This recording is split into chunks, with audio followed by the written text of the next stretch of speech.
है everyone, this is me Sonia और आज हम डिस्कस करेंगे डिसमेनोरिया के बारे में, जो कि एक डिसऑर्डर है किसका, मेंस्ट्रुएशन का। सो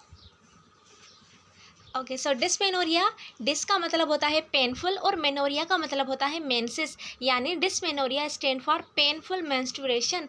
अब डिसमेनोरिया को हम किस तरह से डिफाइन करेंगे, इसकी डेफिनेशन किस तरह से होगी।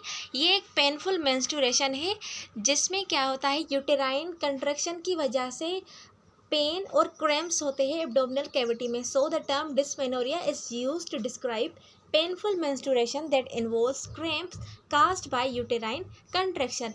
However, it's normal for most women to have mild abdominal cramps on the first day or two of their periods. अब मोस्टली जो नॉर्मल वुमेन होती है उनमें माइल्ड एब्डोमिनल क्रैम्प्स होते हैं पीरियड्स के फर्स्ट या फिर सेकंड डे पर, लेकिन 10% वो वुमेन है जो कि डिसमेनोरिया को एक्सपीरियंस करती है। 90% आप कह लें कि माइल्ड एब्डोमिनल क्रैम्प्स होते हैं वुमेन को, लेकिन 10% वो ऐसी वुमेन है जिसमें डिसमेनोरिया होता है, यानी वो सिवियर पेन एक्सपीरियंस करती है ड्यूरिंग द पीरियड्स या फिर मेंसेस। ओके, सो टाइप्स और काजेस देखें कि टाइप्स कौन से हैं डिसमेनोरिया के। 2 टाइप्स होते हैं, प्राइमरी एंड सेकेंडरी। अब प्राइमरी क्या है, primary dysmenorrhoea caused by increase prostaglandin production by the endometrium.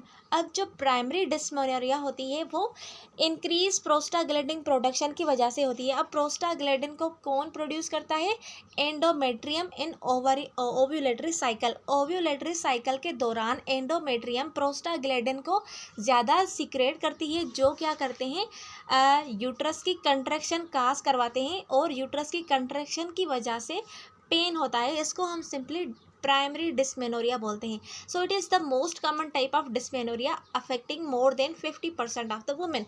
अब जैसे कि हमने डिवाइड किया इसको प्राइमरी और सेकेंडरी के बिहाफ पे, सो प्राइमरी जो होता है वो मोस्ट कॉमन टाइप है डिसमेनोरिया का और ये 50% ऑफ वुमेन को अफेक्ट करता है। देन है हमारे पास सेकेंडरी डिसमेनोरिया। अब सेकेंडरी डिसमेनोरिया रिलेटेड करता है different type of gynaecological disorder, ठीक है, जिसमें पेल्विक यूटेराइन पैथोलॉजी आती है, जिसमें मेट्रायोसिस की वजह से काज हो सकता है, पेल्विक इन्फेक्शन की वजह से हो सकता है, कंजेनाइटल एबनॉर्मलिटीज़ हो सकती है, ओवेरियन सिस्ट की वजह से डिसफंक्शनल या फिर डिसमेनोरिया हो सकता है, और certain physiological factor such as stress, anxiety या फिर डिप्रेशन की वजह से भी सेकेंडरी डिसमेनोरिया काज हो सकता है। ओके, सो ये सिंपल टाइप्स हैं डिसमेनोरिया का और उसके काजेस। नाउ हम देखें मेंस्ट्रुअल पेन कौन कौन से होते हैं। इरिटेबिलिटी होती है एक, तो उसके अलावा मेंस्ट्रुअल पेन। अब इरिटेबिलिटी और मेंस्ट्रुअल पेन को ट्रीट करने के लिए आपने क्या करना है, रिलैक्स रहना है या फिर आपने बेड रेस्ट करनी है, और उसके अलावा प्लस में आपने वार्म शॉवर लेना है। ये इसकी ट्रीटमेंट है किसकी, इरिटेबिलिटी और मेंस्ट्रुअल पेन की। देन है हेडेक और नाजिया। अब किसी किसी को मेंसेस के साथ हेडेक और नाजिया भी होती है, तो उसके लिए आपने हीटिंग पैड यूज़ करने हैं और उसके अलावा पेन मेडिकेशन यूज़ करनी है इनको ट्रीट करने के लिए। देन होता है फटीग और डिजीनेस। मोस्टली वुमेन को चक्कर आते हैं या फिर थकावट रहती है हर वक्त और उसको किसी भी चीज़ में मज़ा नहीं आता, तो उसके लिए कौन सी ट्रीटमेंट है, आपने हेल्दी फूड्स लेने हैं और उसके अलावा एक्सरसाइज करने हैं। तो ये सिंपली मेंस्ट्रुअल पेन थे और उसके अलावा उनकी ट्रीटमेंट थी सिंपल सी। नाउ हम देखें इसकी क्लिनिकल मैनिफेस्टेशन यानी साइन और सिम्टम्स क्या हो सकती हैं प्राइमरी और सेकेंडरी डिसमेनोरिया की। Number 1 is lower abdomen pain में be caused by increase uterine contractility and uterine hypoxia. अब लोअर एब्डोमेन में बहुत ज़्यादा पेन हो सकता है, किसकी वजह से, इंक्रीज्ड यूटेराइन कंट्रैक्टिलिटी की वजह से और यूटेराइन हाइपोक्सिया यानी यूट्रस में ऑक्सीजन की कमी हो गई है, उसकी वजह से यूट्रस की कंट्रैक्शन इंक्रीज हो जाती है, जिसकी वजह से क्या काज होता है, लोअर एब्डोमेन में पेन काज होता है। और उसके अलावा मेंस्ट्रुअल क्रैम्प्स होते हैं। Then sharp throbbing, dull, nauseating, burning, ये सारी सिम्टम्स देखने को मिलती है। देन है पेन इन अम्बिलिकल रीजन और सुप्राप्यूबिक रीजन, ठीक है। अम्बिलिकल या सुप्रा प्यूबिक रीजन में पेन हो सकता है और उसके अलावा पेन में भी radiate to thigh and lower back. अब जो पेन है वो थाई या फिर लोअर बैक तक रेडिएट हो सकता है। देन उसके अलावा हाइपर सेंसिटिविटी होती है उसको साउंड से, लाइट से, स्मेल से और टच से, इनसे बहुत ज़्यादा हाइपर सेंसिटिव हो जाती है during the periods. Okay, then है वोमाइटिंग, डायरिया, हेडेक, चिल्स, ठीक है, टायर्डनेस, थकावट रहना हर वक्त, नर्वसनेस, कंफ्यूज और फटीग। तो ये सारी साइन और सिम्टम्स देखने को मिलती हैं डिस्मेनोरिया वाली कंडीशन में। Then we have diagnostic evaluation, यानी किस तरह से हम डिस्मेनोरिया को डायग्नोस करेंगे और उसको किस तरह से एवेल्यूएट करेंगे। इसमें हम पेल्विक अल्ट्रासाउंड करेंगे कि किसी भी किस्म की कोई सिस्ट वगैरह या फिर कोई भी एबनॉर्मलिटीज़ तो नहीं है जिसकी वजह से पेन काज हो रहा है। देन है क्लामिडिया और गोनोरिया टेस्ट करेंगे कि किसी भी किस्म का कोई इन्फेक्शन तो नहीं है या फिर इन्फेक्शन की वजह से डिस्मेनोरिया तो नहीं है। देन हम फिजिकल एग्जामिनेशन करेंगे, उसके अलावा हिस्ट्री कलेक्शन करेंगे एंड लास्ट इज हिस्ट्रोस्कोपी। अब हिस्ट्रोस्कोपी में हम यूट्रस की स्कोपी या फिर उसको देखते हैं एक ट्यूब से जो कि हम पास करते हैं थ्रू विजाइना और उसके साथ हम यूट्रस को देखते हैं। देन है लेप्रोस्कोपी जिसमें हम डिफरेंट यूट्रस के अलावा भी जो फीमेल रिप्रोडक्टिव ऑर्गन्स हैं उनको भी हम देख सकते हैं। देन है सीबीसी फॉर एनीमिया। अब हमने सीबीसी टेस्ट भी करवानी है कि एनीमिया की वजह से तो डिस्मेनोरिया कास्ट नहीं हुआ। Then we have medical management. अब मेडिकल मैनेजमेंट में हम इसके लिए एनसेड यूज़ करेंगे। एनसेड्स का मतलब होता है non steroidal anti inflammatory agents और उसके अलावा ऑक्स-2 इनहिबिटर्स जिसमें आइबुप्रोफेन, नेप्रोक्सेन और उसके अलावा वेल्डिकोसिब यूज़ करेंगे फॉर एंटी प्रोस्टाग्लैंडिन एक्शन। अब जो डिस्मेनोरिया काज हो रहा था वो किसकी वजह से हो रहा था, increase production of prostaglandin action जो कि क्या काज करवा था, यूट्रस की कंट्रैक्शन करवा रहा था। तो इसके लिए हम एंटी प्रोस्टाग्लैंडिन यूज़ करेंगे जो कि क्या करेंगे, डिक्रीज करेंगे contraction of uterus.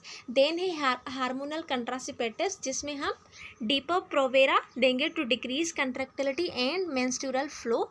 Then some nutritional suggest that vitamin B and E are helpful to relieve discomfort associated with menstruation. अब कुछ न्यूट्रिशनिस्ट ने ये सजेस्ट किया है कि जो विटामिन बी और ई है वो हेल्पफुल होती है पेन को रिलीव करने के लिए जो कि एसोसिएट करता है मेंसेस से। देन न्यूट्रिशनल सप्लीमेंट में आपने calcium, magnesium and vitamin B6 लेनी है। So these are the medical management for dysmenorrhoea. Then we have ये आप देख सकते हैं ये एक मेडिसिन है जिसका नाम है नेप्रोजेसिक। अब ये यूज़ होती है to treat the cause of period pain. अब जो भी काज है पीरियड्स के पेन का उसके लिए हम ये यूज़ कर सकते हैं। Okay, then we have an other drug which is Meftal spas. Okay, ये क्या है, ये एक एंटी स्पास्मोडिक ड्रग है जो कि ये ड्रग कॉम्बिनेशन में होती है मेफनेमिक एसिड और उसके अलावा क्लोमाइन। ठीक है, मेफनेमिक एसिड की कौन सी कैरेक्टरिस्टिक्स होती हैं, एंटी प्रोस्टाग्लैंडिन एक्शन होता है इसका और उसके अलावा डाइक्लोमाइन एंटी स्पास्मोडिक और एंटी कोलिनर्जिक, ये सारी कैरेक्टरिस्टिक्स होती हैं इसमें जो कि रिड्यूस करती है symptoms of stomach and intestinal cramping. ठीक है, उसके अलावा work by slowing natural movement of gut, relax muscle in stomach and intestine. अब ये हम मेंस्ट्रुएशन के पीरियड्स जो पेन होता है उसके लिए भी यूज़ कर सकते हैं और उसके अलावा जो इंटेस्टाइनल ज़्यादा मूवमेंट होती है और एब्डोमिनल में जो पेन होता है उसके लिए भी हम यूज़ कर सकते हैं। Okay, then we have nursing management of dysmenorrhoea. अब नर्सिंग मैनेजमेंट क्या हो सकती है, इसमें आपने पेशेंट को एजुकेट करना है to apply local heat such as heating pad. अब नीचे आप देख सकते हैं मेंस्ट्रो हीट जिसको हम हीटिंग पैड भी बोलते हैं। अब हीटिंग पैड हम यूज़ करते हैं to increase blood flow and decrease spasm in is useful. ठीक है, हीट की वजह से क्या होता है, जो ब्लड वेसल्स होती हैं वो डायलेट होती हैं और उसके अलावा जो ब्लड फ्लो होता है वो इंक्रीज़ होता है और जो स्पाज्म है वो डिक्रीज़ होते हैं जो कि हेल्पफुल होती है to relieve the pain. In some cases dilation and curettage में भी हेल्पफुल। ठीक है, डायलेशन और कोरिटेज भी हेल्पफुल होती है। Then we have nursing diagnosis of dysmenorrhea. इसमें हम नंबर 1 पर है acute pain related to increase uterine contractility. अब जो पेशेंट है उसको एक्यूट पेन है और वो रिलेट कर रहा है इंक्रीज यूटेराइन कंट्रैक्टिलिटी। क्योंकि हमने पहले ही डिस्कस किया कि जो पेन होता है वो यूट्रस की कंट्रक्शन की वजह से होता है, ठीक है। So acute pain related to increase uterine contractility. Then number second is imbalanced nutrition less than body requirement related to nausea, vomiting and discomfort. And last is ineffective individual coping related to emotional excess. अब बहुत सारी females में क्या होता है, वो उनका जो कोपिंग मैकेनिज्म है वो इनइफेक्टिव हो जाता है, जो कि रिलेट करता है उनके इमोशनली एक्सेस, या फिर वो कुछ ज़्यादा ही इमोशनल हो जाती हैं, उसको डिप्रेशन या फिर एंजाइटी कुछ ज़्यादा ही हो जाती हैं। So these are the nursing diagnosis for the disorder of dysmenorrhoea. So this was the whole concept of dysmenorrhoea. I hope कि आपको समझ आया होगा। अगर आपको वीडियो अच्छी लगी तो वीडियो को लाइक और सब्सक्राइब करना ना भूलिएगा। मिलते हैं अगले वीडियो में, तब तक के लिए अल्लाह हाफिज़।